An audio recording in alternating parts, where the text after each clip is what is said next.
up to another good morning. Time to go.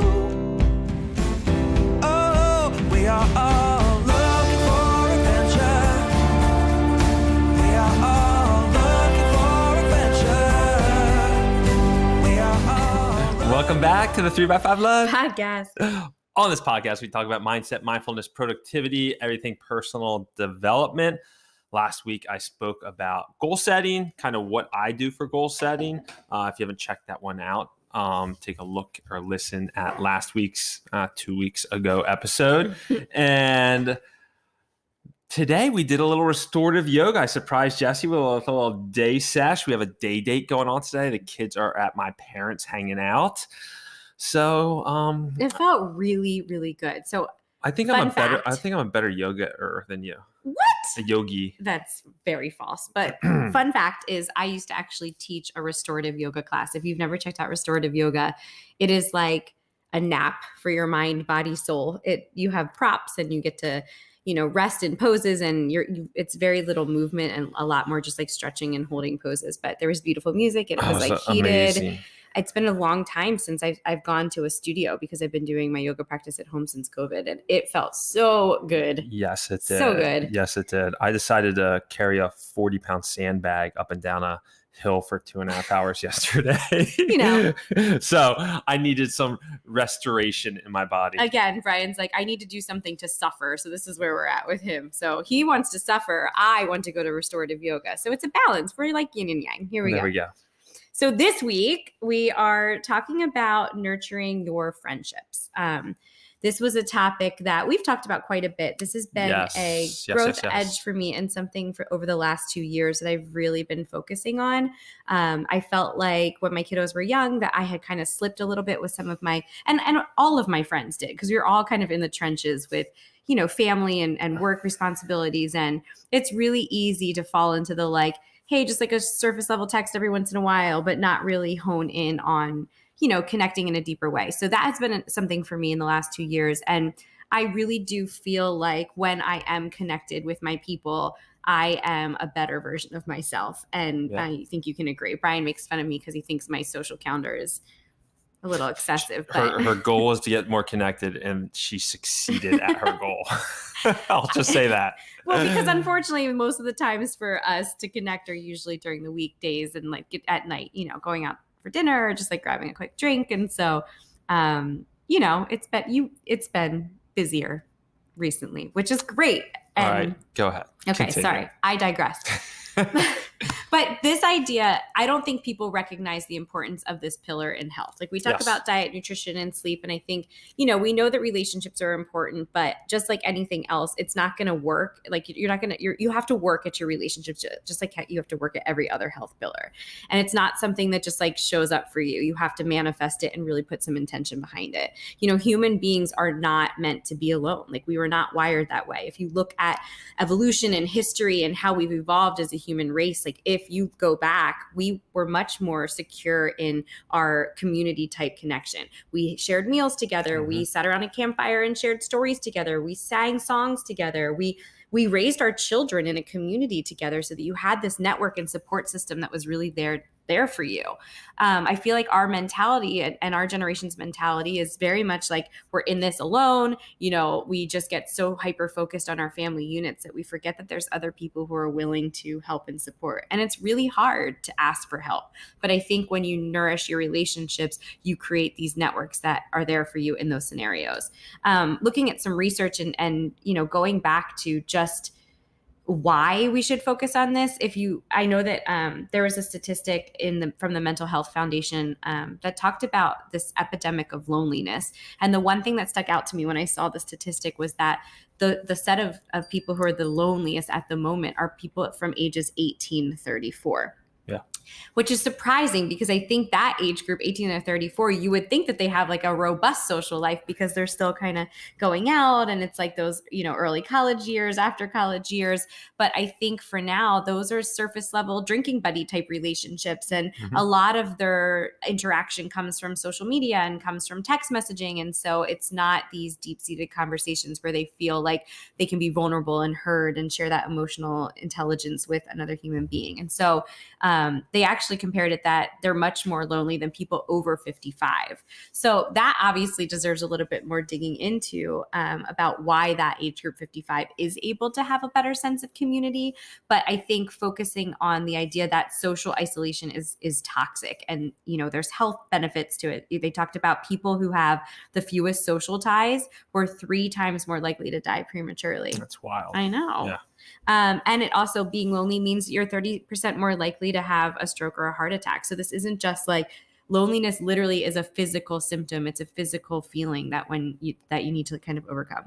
So that's why we were talking about this topic today. I thought that it was something going into the new year. We're setting all these goals. And so maybe we, do some future focusing on how we're going to nourish our relationships and our friendships. Yeah. And so what's kind of interesting is when we think of the blue zones, which is, is there 7 blue zones? Is that what there is? 7, 8? Yeah. Blue zones. So it's basically the largest concentration of centenarians, people over 100 years old. So, and when we think about those groups and read the books about those groups, a lot of times we think about like, what are they eating? How are they exercising? And you hear the piece about community and how community is important. But there is like one step deeper within the community piece, specifically in Okinawa. And the word is Moai. Moai. So there they have a Moai, this group of people. It's usually 5 to 7 that they have these strong relationships with. If you want to speak. Well, yeah, it's actually at birth. Like at birth, you are assigned within the community, like 5 babies that are born right around the same time. And they become like your support system, and you grow up with them throughout your entire life. And so think about how beautiful those relationships are, because the whole purpose behind them is to offer support, a companionship, those pieces that they're like built-in best friends, which I think is really beautiful. Yeah. And it's just like, how do you create your own Moai? Because I've been struggling with that for years. I have great friendships. A lot of them were, as Jessie was kind of alluding to earlier, kind of like drinking friendships, like from the college days or whatnot, and still fantastic guys, good buddies from high school, and through my path. But who are those people that you can connect with and have those deep conversations with, that when you call, they're going to answer the phone or call you right back, or you can talk about a financial situation or a situation with your kids or your wife, and having a couple of those people within your inner circle that you connect with consistently. That's the key, like we say about all habits, but consistently is going to have the biggest impact on your life. I've talked on this podcast a few times. I'm in a mastermind group called Go Abundance, and I have what's called my pod, and we've been meeting every single Monday for the last 2 years. And it's like completely open dialogue about all that's going on in our lives. And it's amazing how quickly you become so tight with those people, because you're really talking about 5 layers deep in your general conversation. Right. That brings me a good point. So that is something that was like curated, this group of people who have, similar value systems. And I think something beautiful about your group in particular is that every time Bryan leaves that conversation on Monday, he has some type of like deep learning or reflection or something that like allows him to grow and evolve as a human. And with our relationships, like if you look back at your friendships, one of the reasons why sometimes we don't connect is because we have too many surface level friendships that it seems like overwhelming. And I'm not telling you to like get rid of your friends that, no longer serve you necessarily, but prioritize and really think about who are those 2, 3, 4, 5 people that bring a sort of light or learning or beauty into your world. And it's a positive relationship. There are definitely times that it's not always going to be positive, but the goal is that you can be authentic in yourself. They can be authentic with you. You are giving and taking and creating value for each other. And so those are those relationships that we're saying nourish your friendships. Start there.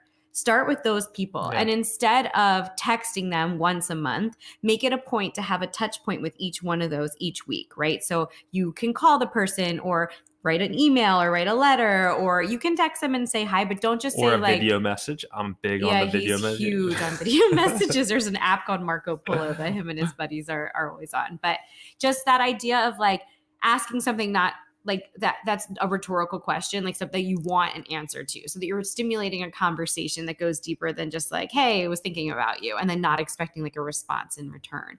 The other thing is scheduling. Like my two best friends, since elementary school, we try really hard to schedule time together, to do a dinner once a month or two, but we put it on the calendar way ahead of time, and we keep it sacred. So those ideas of like scheduling and being intentional about putting it on the calendar is really important too. It's not going to manifest itself. You have to put some work and effort into it.